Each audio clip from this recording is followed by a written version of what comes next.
Welcome to Now This Interview with special guest Annette Ezekial, vocals and accordion of the band Golem on J-Dub Records. Words to describe Golem: rock, gypsy, fusion, punk, funk, hip-hop, folk, klezmer influences. Annette, welcome into Now This Interview. Hi, thanks for having me. Thank you for being here. The signature song Warsaw is Clem. Tell us the storyline on this song. Okay, Warsaw is Film is an original song that we wrote based on a Yiddish folktale.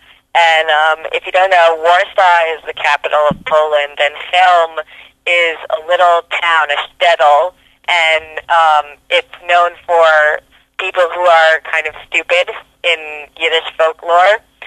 So the story is that the rabbi of Film, so the stupidest guy in the town, of course, goes to see the capital city, Warsaw, and he walks there and he gets lost, and without knowing it, he ends up back in his own village of Film, and he goes around sightseeing in the town, and he says to himself, wow, you know, Warsaw is really beautiful.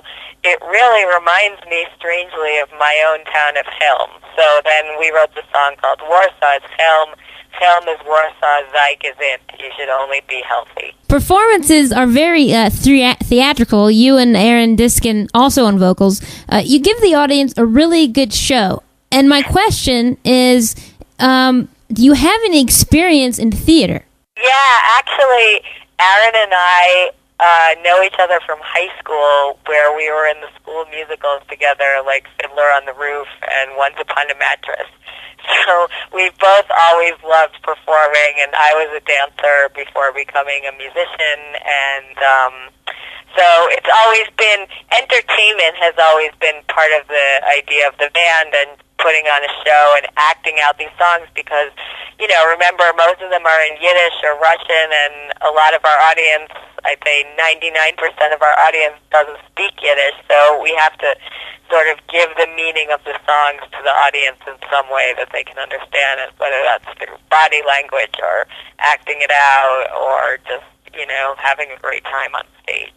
Now, this album, it must have been an amazing recording experience, because you feature on this album the Dresden Dolls, Amanda Palmer, the Fish bassist Mike Gordon, and Patti Smith, the guitarist, and Lenny Kaye. Explain that. How did you meet all of them, and how did you benefit from that experience? Yeah, we wanted to show that Jewish music, this kind of klezmer, gypsy stuff, is not just for Jewish people, and it's just great music, and a lot of people like it, and it's contemporary, and, you know, contemporary musicians really dig it. So actually, those people are all our friends. Amanda Palmer from the Dresden Dolls went to our high school with me and Aaron, so we know her, and she, you know, she does her own cabaret thing with Dresden Dolls, so she totally got it, even though she's not Jewish or anything like that. And Mike Gordon is actually Jewish, and he's the bassist from Fish, and he knows our violinist Alicia Jo Rabins through the bluegrass scene, because she plays a lot of bluegrass and old-time music, so that's how they know each other, and he just had a lot of fun, you know, playing Hava Nagila on our hora.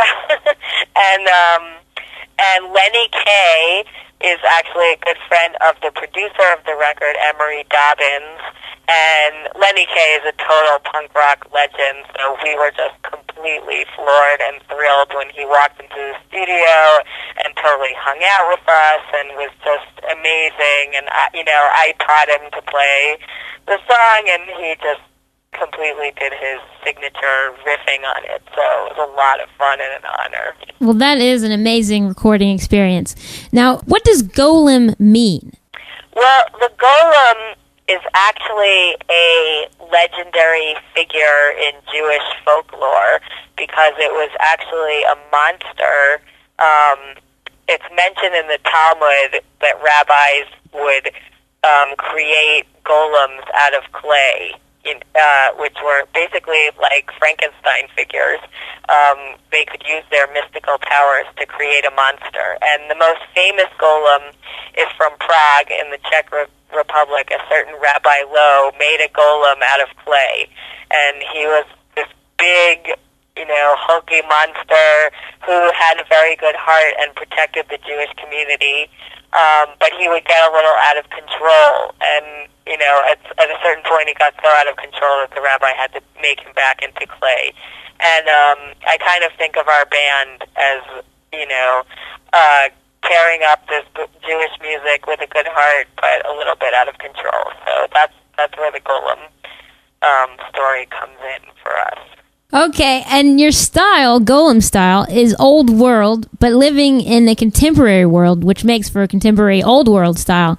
How did this mixture appear, the old world combined with the fresh, urban, modern, contemporary edge? What brought that about? Yeah, well, I was living in New York and, in the contemporary scene, and I just loved this old music, and I wanted to do it in a way that that made it seem like it was relevant now instead of something from a museum.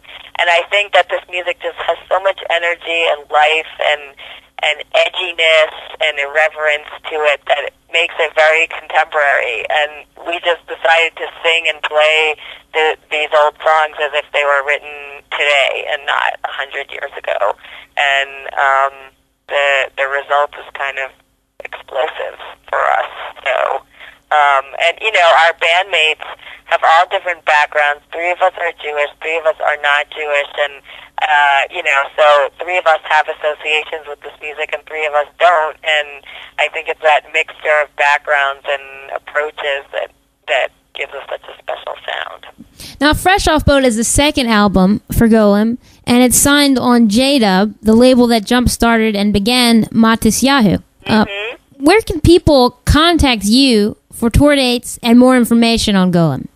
You can check out our website, which is golemrocks, GOLEMROCKS.com, or you can go to the J-Dub website, which is JDUB Records, RECORDS.org. And of course, we also have a MySpace page, which has a lot of pictures and stuff like that, and that's myspace.com/GolemRocks. So you'll find us. All right. Thank you, Annette, for joining us on this edition of Now This Interview. This has been a broadcast of Now This Interview, and until next time, thanks for joining us.